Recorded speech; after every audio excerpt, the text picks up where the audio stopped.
Well, the World Health Organization's pandemic treaty is falling apart at the seams, and the WHO is desperate to control the narrative in their favorite term, disinformation. Now, the funny thing is, this is very meta, right? Because the pandemic treaty would give them the right to declare infodemics. We're going to define that later. That just means that they can say this information is dangerous. We're going to shut it down. We have the global authority to do that. But right now, they can't do that. They want to. So the information is hurting them that they can't control.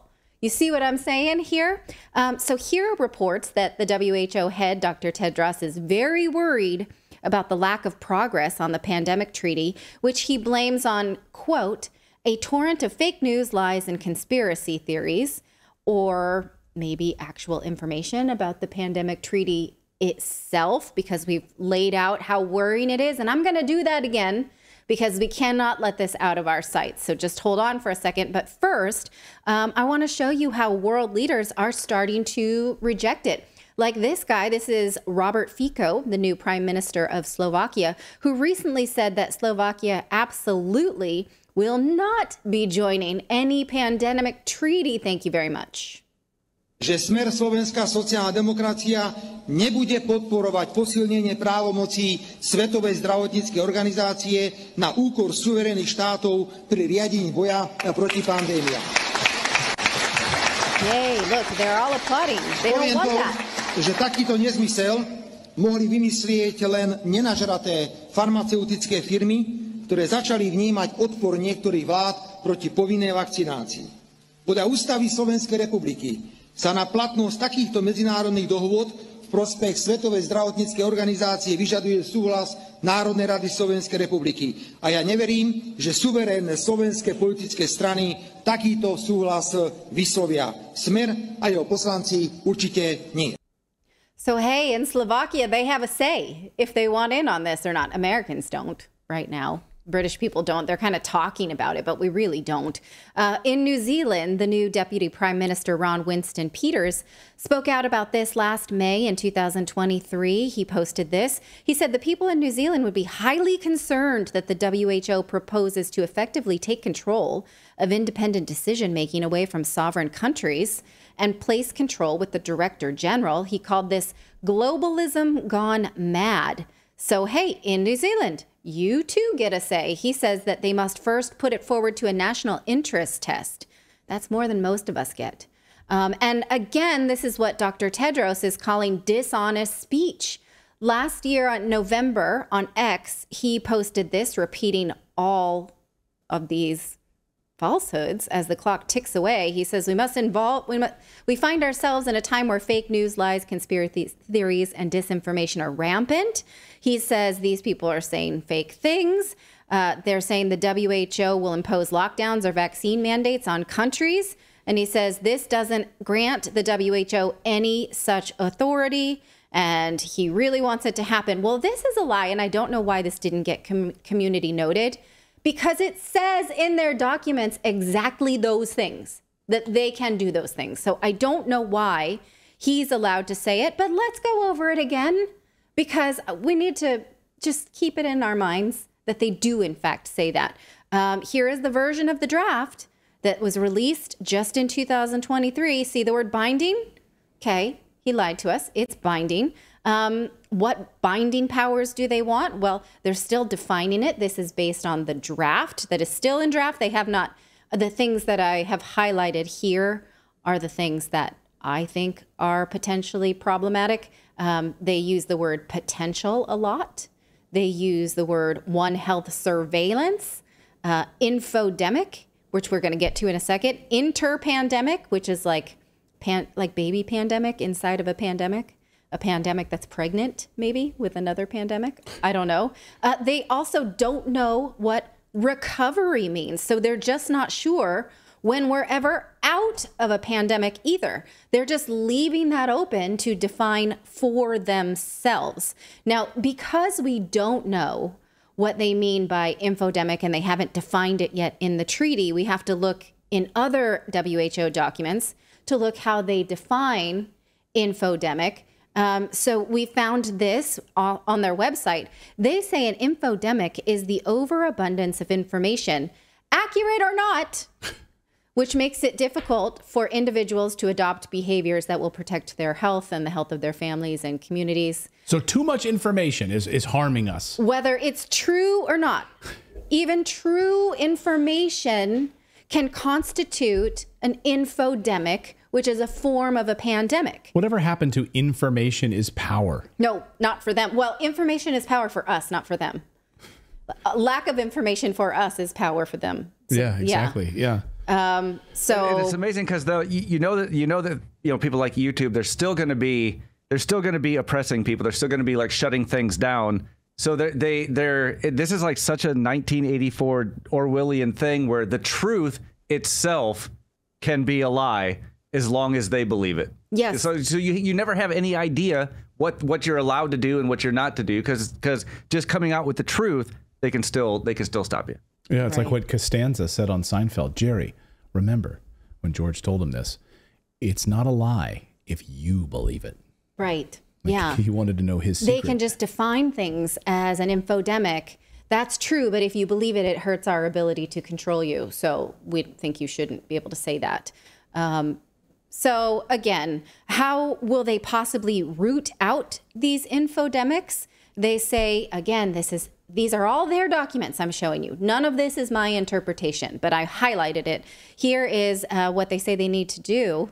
Social listening. They need to do a social listening campaign to tackle all this misinformation and disinformation, regular social listening and analysis. Could that be another word for surveillance? In which case everything becomes relevant, not just surveillance with due cause. Would this supersede, as an American, your right to privacy or any other citizen of the world?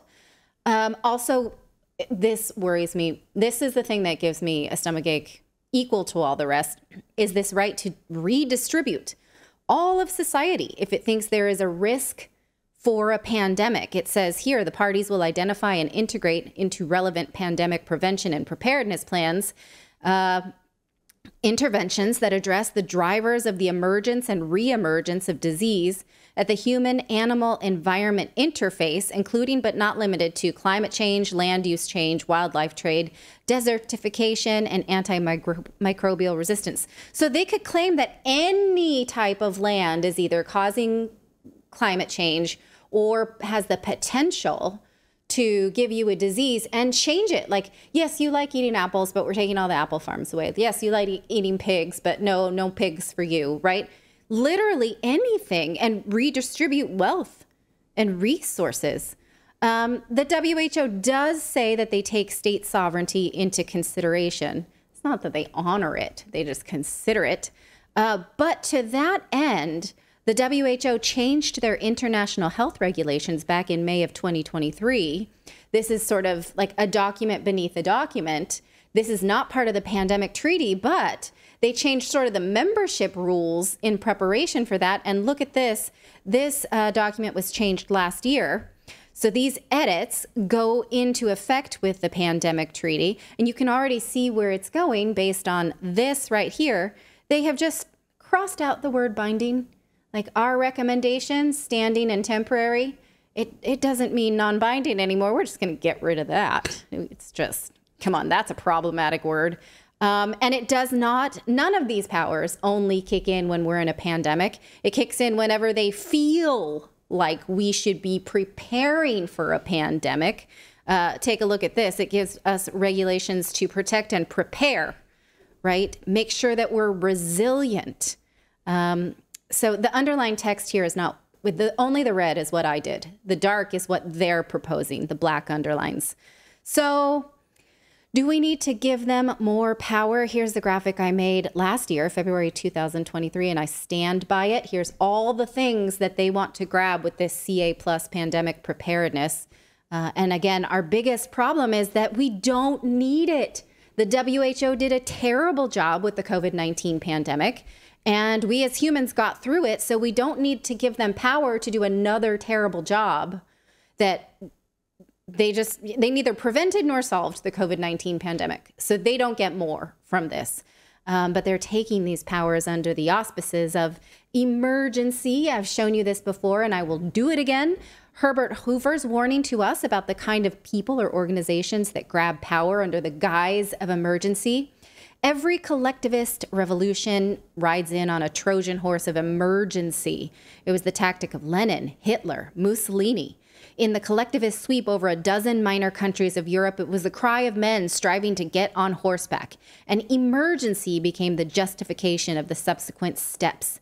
This technique of creating emergency is the greatest achievement that demagoguery attains. And so, yes, Dr. Tedros is in good company of those leaders I just mentioned, using the illusion of emergency. And he's really worried that time is passing and this illusion of emergency is slipping through his fingers. Look at this quote, what he said just this week in Geneva at a WHO board. Time is short. There are several outstanding issues that remain to be solved. Failure to strike an agreement would be a missed opportunity for which future generations may not forgive us. Like, why can't we do this later if we think it's an awesome thing? What pandemic are we in now? Why is time of the essence right now? He called for a strong agreement that will help protect our children and grandchildren from future pandemics. He says this claims that it would give them sovereign power is completely false. We cannot allow this historic agreement, this milestone in global health, to be sabotaged. So, again, I don't want to say like we are winning because I should be unbiased on this, but I think I'm making a case that this pandemic treaty is a terrifying authoritarian power grab. And so the fact that it seems to be faltering because world leaders see it too means that people who are like-minded are winning. Why should you be unbiased about this horrible pandemic treaty that will enslave all of us to globalists? Yeah, I'm not here. I try to be unbiased about politics and things like that. But for this, I'm not here to be unbiased. I should admit that. Yeah. Right. Okay. So let us know what you think of this, how we can keep the pressure on our leaders. Do that, you guys. I think we should do that. That's what I think. I really hope you enjoyed watching this video. You know, YouTube thinks that you'll actually like this next video right here. It's personalized based on your own viewing habits. So if you watch the video, please leave a comment. Let us know what you think about it. And we will see you next time, everyone.